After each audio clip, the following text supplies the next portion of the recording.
de nous faire encore une fois de plus confiance, amis téléspectateurs, vous qui nous regardez depuis chez vous, vous êtes à Kinshasa, à Brazzaville, à Libreville au Gabon, vous êtes également à Abidjan ou à Paris en France. Bienvenue à toutes et à tous à ce magazine Actu commenté de ce jeudi 5 mai 2022 qui parlera de plusieurs sujets parmi lesquels la normalisation du trafic aérien et la mise en place effective de la nouvelle compagnie Air Congo qui était au centre d'un entretien entre le Premier ministre Jean-Michel Samalukonde et une délégation de la firme Ethiopian Airlines conduite par le ministre de Transport, Désenclavement et Voies de Communication, je cite Chéribin Okende, on y revient tout à l'heure dans ce magazine. Le président de la République décide de convoquer une table ronde sur l'avenir de l'état des sièges après cette séance de travail qu'il a organisée à la Cité de l'Union africaine, à laquelle ont pris part les caucus des députés du Nord Kivu et de l'Ituri, quelques responsables des FARDC, les premiers ministres et quelques membres du gouvernement concernés par ce dossier. Aussi, le ministre de la Communication et des Médias, Patrick Mouyaya, y faisait part. Il a pris part pour pouvoir rendre compte à la population en sa qualité des porte-parole du gouvernement. Tokozongelayango tout à l'heure na kati ya corps ya émission Nabiso. Élection des gouverneurs, c'est déjà ce vendredi 6 mai 2022. Des mots d'ordre, des déclarations de soutien sont rendues publiques et toutes les autres batteries sont mises en marche pour que les uns gagnent et que les autres perdent. Nous allons revenir dans ce magazine sur la déclaration de soutien de la synergie des notables et associations du Grand Kasaï de la bouche de son président international, je cite, l'honorable sénateur Denis Kambai Chimbumbu. On y revient tout à l'heure dans ce magazine. Aux affaires foncières, à l'initiative et sur instruction de son ministre, je cite Aimé Molendo Sakombi, 24 cadres de l'administration, 8 conservateurs des titres immobiliers, 8 chefs des bureaux ont été copés d'une suspension préventive pour cause non-respect des mesures de bancarisation et l'absence de certification. Ça se passe aux affaires foncières où les recettes ont été multipliées par 10, par 20, par 30, par 50 à l'avantage du trésor public. On y revient tout à l'heure. Deuxième partie, à magazine Nabiso ya lelo, toko kende kosa la ronde dans les réseaux sociaux, peut toko kota na compte Twitter kaka moko, il y a monsieur Lichani Shukran, journaliste et analyste averti de l'actualité politique en République démocratique du Congo. Bienvenue na bino sosoko ozola na biso siko ndeko place ozali ozola na biso na YouTube to na Facebook to sengi na yo o s'abonner na chaîne na biso pour et permettre na yo o zwaka ba alerte toutes les fois que ba programme na biso ya télévision et bandi. Premier sujet à lelo, la présidence de la République, chef de l'État Félix Antoine Tshisekedi a présidé une réunion d'évaluation et à état de siège. Cordon, on peut s'il te plaît photo ana. Salibino quand même en photo résumée, il y a ce qu'a été la réunion sur l'évaluation, il y a état des sièges. Ils ont pris part, vous avez dans la photo. Bah caucus mi balé. Caucus, il y a des députés nationaux. Il y a Nord Kivu, na caucus, il y a des députés nationaux, il y a Ituri, aussi quelques responsables, les hauts responsables, il y a FARDC, bah quelques membres du gouvernement notamment qui gèrent la sécurité, le Premier ministre, patron du gouvernement, et aussi le ministre de la Communication et des Médias en sa qualité de porte-parole de l'institution. Chef de l'État a décidé, après avoir entendu les cris à la population, après avoir écouté la société civile, après avoir écouté les différents acteurs, et après le rapport de la dernière mission effectuée par le Premier ministre dans les provinces de l'Ituri et du Nord Kivu, sous état de siège, les chefs de l'État, après avoir écouté les élus, décide de convoquer une table ronde, voulais-je dire, sur l'avenir de l'état des sièges. Rappelez-vous que la 23e prorogation vient d'avoir lieu il y a 3 jours exactement. L'Assemblée nationale a autorisé pour la 23e fois la prorogation de l'état des sièges. C'était une réunion tenue à la cité de l'Union africaine, présidée par lui-même, le commandant suprême des FARDC et de la police, je cite, le président de la République, Félix-Antoine Tshisekedi. Maintenant, la décision de convoquer cette table ronde devra être rendue publique avec date et lieu et si table ronde de Gossalama dans le tout prochain jour. Mais na calcul na bus na actu commenté, la prorogation de l'état de siège est faite pour 15 jours. Donc, si le chef de l'État n'a décidé à convoquer table ronde nous imaginons, et Sénégalais à la convoquer au plus tard le 20 mai, donnant ainsi la possibilité à la fin de la 23e prorogation que les décisions soient prises s'il y aura une 24e prorogation ou pas, ou nous attendrons la 24e prorogation et convoquer cette table ronde pour qu'il n'y ait pas de 25e prorogation. Et tout ça dépend de l'agenda et de la disponibilité du commandant suprême qui, bien sûr, vous le savez, a beaucoup de charges d'État. Donc, la population attend impatiemment les décisions qui découleront de cette table ronde, les décisions qui seront, bien sûr, rendues publiques pour le bonheur et le bien-être des populations, tout en sachant que le processus qui avait été enclenché à Nairobi en écoutant les différents groupes armés qui ont pris des engagements fermes de respecter la démobilisation et le plan qui est établi permettra également qu'après la décision qui sera prise dans la table ronde sur l'avenir de l'état de siège, que réellement la sécurité et la paix reviennent dans cette partie de la République. Élection des gouverneurs. Nous allons écouter la déclaration. Il y a président international. Il y a structure où ils allaient mettre ensemble tous les notables. Dans l'association Grand Kassai, c'est une synergie qui est conduite par l'honorable Denis Kambaï Chimbumbu. Je vous prie de l'écouter et puis nous reviendrons tout de suite pour les commentaires. Regardez. Les notables du Grand Kassai et tous les sénateurs de l'espace du Grand Kassai, membres de l'Union sacrée, après concertation avec la haute hiérarchie de l'IDPS, soutiennent la candidature de 1 pour la province du Kassai central, M. John Kabeya, pour la province du Kassai oriental, M. Mathias Kabeya, pour la province de Lomami, M. Nathan Ilunga, pour la province de Sankuru, M. Norbert Yamba. Par conséquent, nous invitons respectueusement nos frères et sœurs des assemblées provinciales concernées de faire le choix de la raison, car le décollage du Grand Kassai en dépend.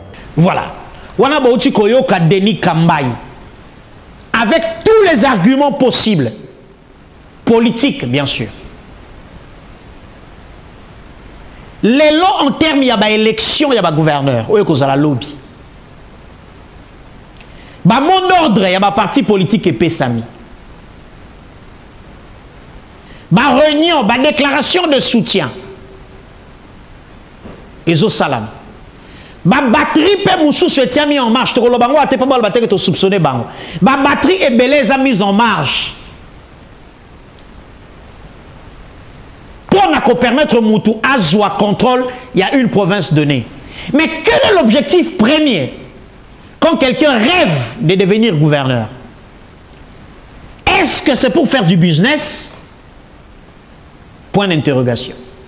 Est-ce que c'est pour récupérer les retards financiers connus il y a 5, 10, 15, 20 ans pour se refaire une santé financière et se projeter à l'horizon 2023?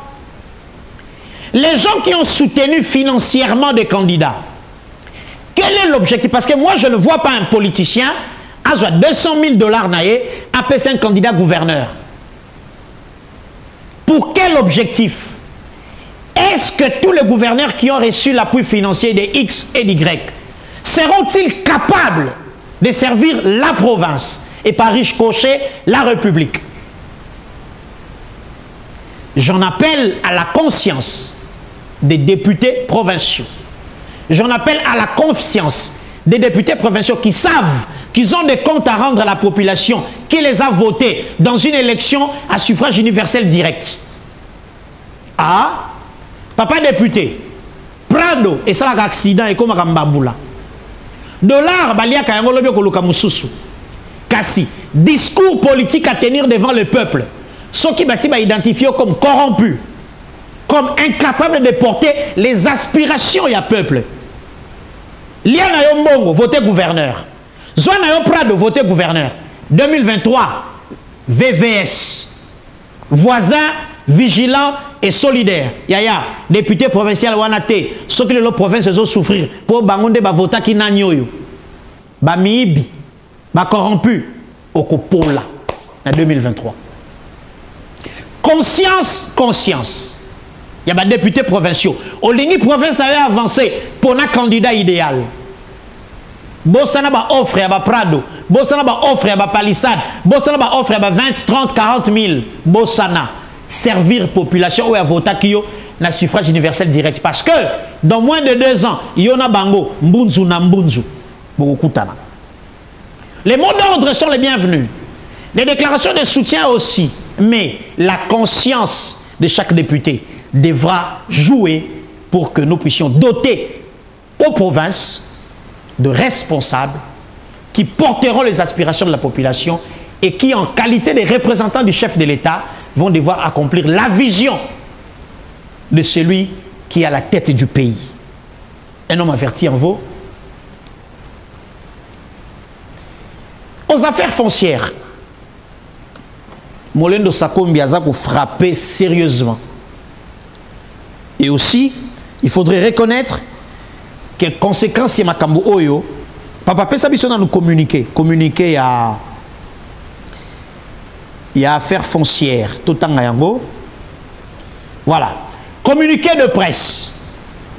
Conformément à l'arrêté interministériel portant bancarisation obligatoire de transactions foncières et immobilières de l'équivalent en francs congolais de 10 000 $ minimum et du rôle de l'inspection générale des finances, IGF, défini à l'article 11 de cet arrêté, le ministre des Affaires foncières, son Excellence Aimé Molendo Sakombi, a invité l'IGF à dresser l'audit de toutes les circonscriptions foncières de la République. Dans son rapport partiel, concernant les circonscriptions foncières de Kinshasa, l'IGF a relevé des manquements graves, notamment dans le non-respect des mesures de bancarisation et l'absence de certification des expertises par des membres assermentés de la Chambre des experts immobiliers du Congo, CICO en sigle. Fort de ces éléments, actés par des procès-verbaux, signés par les incriminés eux-mêmes, son Excellence, Monsieur le Ministre, a instruit le secrétaire général aux affaires foncières d'ouvrir, conformément au statut, des agents de carrière, des services publics, des actions disciplinaires à l'encontre de tous les cadres et agents impliqués dans ces dérives.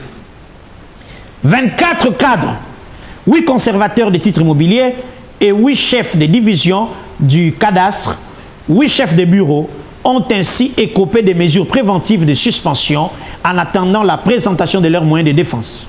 Dans la foulée, le secrétaire général aux affaires foncières a, sur instruction de son Excellence Monsieur le Ministre, comblé les vacances par la désignation des intérimaires en attendant l'issue des actions disciplinaires en cours. Ces derniers ont été reçus ce mercredi 4 mai par son Excellence Monsieur le Ministre qui les a exhortés à travailler dans la transparence pendant cette période d'intérim. Son Excellence Monsieur le Ministre des Affaires foncières a souligné que cette action qui rentre dans le cadre de la politique de tolérance zéro sera menée jusqu'à son terme. Signé Service de communication. Papa, pesa ngai photo ya Molendo Sakombi na ya Gilles Alenguet. Photo ya Gilles Alenguet wa kangage longi. Misu ebangi sakawana. Voici ces deux hommes qui s'inscrivent droitement sur la ligne de conduite voulue par le président de la République. Les recettes publiques, l'argent de l'État, ezambongo ya nguba te, ezambongo ya manioko te, ezambongo ya komelela ruinard te na boîte. Et Zambongo ya ressemble la basi ba pradoté. Et Zalim Bongo il y a 120 millions d'âmes. 120 millions de Congolais. Exemple, il y a affaires foncières, avec bien sûr l'encadrement de l'IGF, et c'est Kende dans tous les secteurs de la vie nationale. COP et l'EKI, na service à l'État. COP et l'EKI. Superposition de titres, ma procès est belé, heureusement. Que Bakonzi ya Congo, Bakomi Kobanga, Boloko. Bakomi Kobanga, Potia, Maboko na libenga ya l'État. Dans cet élan, nous encourageons le ministre des Affaires foncières et l'ongo bien sûr l'encadrement IGF. Papa, pesa ma photo la bango mi balé. Donc IGF na molendo sakombi. Bolembate. Beaucoup de bêtises dans la circonscription foncière. Beaucoup de bêtises. Pesa 5 000 awa, pesa 10 $, awa, pesa 800 awa. Et les gens se retrouvent à dépenser 5 000, 6 000 sans obtenir les documents officiels. Oazakoluka. Lobby, bakomi na mur, cette parcelle n'est pas à vendre. Parce que Badongolomi sur Bakoti, sur le plan administratif, beaucoup de failles dans la gestion. Il y a papier, il y a l'État. Bravo, bravo et encore nous vous encourageons pour Namoussala Oyo. Rendons-nous présentement à la primature,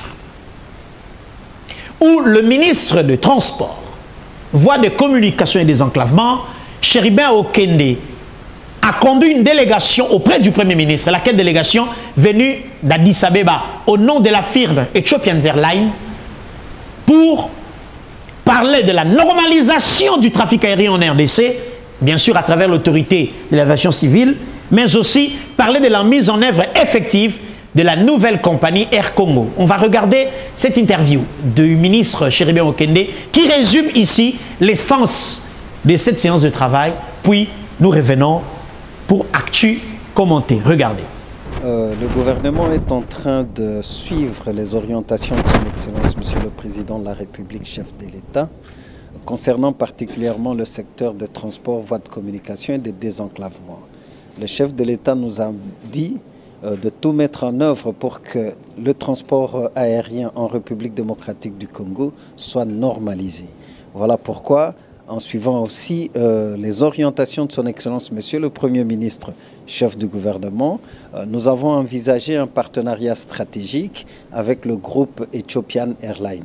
Ce partenariat stratégique met à notre disposition 7 aéronefs. Il y a aussi un programme de maintenance, il y a le programme de renforcement des capacités, il y a aussi le programme d'accompagnement de l'autorité de l'aviation civile de la République démocratique du Congo pour le respect des normes internationales concernant l'aviation civile internationale. Et nous sommes donc à pied d'œuvre, après l'approbation du gouvernement de ce projet, pour la création d'un nouveau véhicule qui sera dénommé Air Congo. Donc à cette étape, j'ai eu l'honneur de recevoir le numéro 1 de groupe Ethiopian Airlines et pour mettre maintenant en œuvre ce projet de Air Congo. Cela veut dire que nous avons une feuille de route que nous avons conçue et que nous allons mettre en pratique. Donc il était tout à fait normal que nous présentions à cette occasion des civilités à son Excellence Monsieur le Premier ministre, chef du gouvernement, que nous le tenions largement informé du processus de mise en œuvre de Air Congo. Voilà l'objet de l'audience que son Excellence Monsieur le Premier ministre a bien voulu nous accorder. Justement, quelle était la réaction du Premier ministre? Eh bien, il est le chef du gouvernement. Il tient à ce que le pays sorte de son insignifiance depuis plus de 3 décennies. Donc, l'impulsion du Premier ministre nous donne davantage la détermination de relever les défis qui se posent à nous. Voilà. Donc, Boyoki Chéribin Okende Makambaou Tcholoba. Monsieur le ministre Chéribin Okende, ça c'est ce que le Congo attend de vous. Mais alors, les paroles seules ne suffisent pas. Il y a un temps pour parler, il y a un temps pour passer à l'acte. Aujourd'hui, il est plus facile pour un Congolais de quitter Kinshasa pour Johannesburg, de quitter Kinshasa pour Bruxelles, que de quitter Kinshasa pour Kolwezi, que de quitter Kinshasa pour Bunia, ou Bunia pour Beni, ou Kalemi pour Likasi. Donc, facile de faire 8000 km, difficile d'en faire 1000, 2000, 3000. Il est grand temps que le secteur de transport soit normalisé et que les sociétés nationales, je ne parle pas des privés, comme Air Congo, qui va voir le jour, comme Congo Airways, soient placées sous un régime responsable de gestion afin que le pays puisse en tirer profit. Que cette réunion, je ne dis pas qu'elle sera la dernière, mais que cette réunion soit porteuse d'espoir pour que nous quittions de la parole et que nous passions à l'acte. Monsieur le ministre Chéribin Okende, félicitations pour ce qui est fait à ce stade. Mais tu es parce que tu es kaka. Sous ta tutelle, Ex-Onatra, sous ta tutelle, OGFREM, sous ta tutelle, OEBK, sous ta tutelle, la compagnie Ebele, Bisso Tokoti Kate, Tokolandela Bino. Aussi, nous avions vu un dimanche, ministre Chéribin Okende, na ministre Alexis Guizaro, Bakaïna venu du Flambeau, Bomoni chemin de fer le Karalikoloana. Depuis dimanche, le lot a commis une semaine, non, 10 jours. Bah promettait Kibiso ke bakolongolango pour raison de sécurité. Tu rappelais Nabino, les deux ministres, transport et ITPR. Population 10 jours après, Azos et la Kaka. On espère que Bobo Sanité, vous équipez-vous, Bobo Sanité. Voilà. Deuxième rubrique de notre magazine, et la dernière, c'est la ronde dans les réseaux sociaux. On va prendre le compte Twitter de M. Lichani Shukran, journaliste et analyste réfléchi, qui met à notre disposition cette pensée que voici. Papa Pesanga Lichani Tutangaye. Le pays a besoin d'un électrochoc. Le gouvernement, dit-il, en dehors de 3 ou 4 ministres, ressemble à un corbillard qui achemine une dépouille vers le cimetière. Il est temps de nommer un Premier ministre dynamique. Monsieur Kazadi Nicolas est un candidat idéal, à défaut de Vital Kamerhe. Fin de citation. Monsieur Lichani Shukran, tant que nous avons un cordon, inventé. Monsieur Lichani Shukran pense qu'à ce stade, le pays a besoin d'un électrochoc. Moi, je dirais encore mieux, un traitement thérapeutique par choc. Il pense que le gouvernement actuel ressemble à un corbillard qui conduit sa dépouille vers un cimetière pour être enterré, bien sûr. Et pour lui, Lichani Shukran, pensez à photo à Nicolas Kazadi. Pensez à photo à Nicolas Kazadi. Lichani Shukran pense que Nicolas Kazadi, c'est le prochain Premier ministre idéal.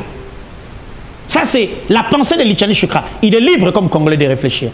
Comme vous aussi, comme moi. Il pense que Nicolas Kazadi, c'est le profil idéal pour demain, à la tête du gouvernement. À défaut de Vital Kamerhe, à en croire Lichani Shukran. Donc, na retanga yango po yo mutu ozoka ba émission na biso kataka na ba ciseaux na retanga yango. C'est la mango sous cordon. Le pays a besoin d'un électrochoc. Le gouvernement, en dehors de 3 ou 4 ministres, ressemble à un corbillard qui achemine une dépouille vers le cimetière. Il est temps de nommer un Premier ministre dynamique. Monsieur Nicolas Kazadi est un candidat idéal à défaut de Vital Kamerhe. Signé Lichani Shukran. As-tu commenté à l'élo et Soukia?